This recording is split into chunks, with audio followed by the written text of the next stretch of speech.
Assalamualaikum warahmatullahi wabarakatuh. Hi, I'm Zulis Ifayatin. Today I will explain the biographical approach on a poetry by Robin Forrest. But first, I will explain what a biographical approach is. Biographical approach is a form of literary criticism which analyzes a writer's biography to show the relationship between the author's life and their work on the literature.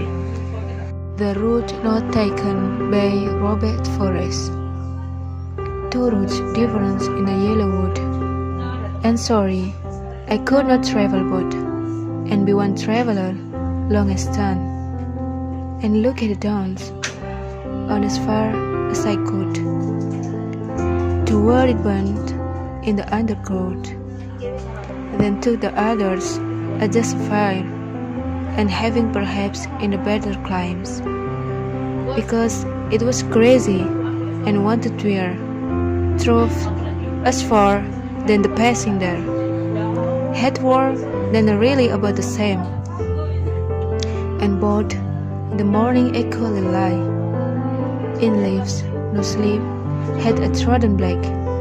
Oh, I keep the first for another day, yet knowing how way lands on the way, I doubt if I should overcome back.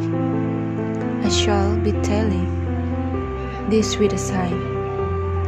Somewhere each and each herons, two routes different in a wood, and I to the one less traveled by, and thence has made all the difference.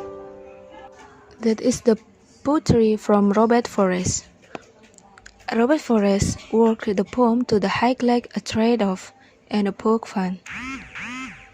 This confused about the future route. Forrest working the England would often regret not having taken the different path. In other words, Forrest not taking in the route they may have offered the best opportunities they spent in being unknown. In this poem, use a biographical approach because this poem shows the relationship between the author Robert. She tells about his feeling in this poetry. Okay, that's all my analysis about biographical approach.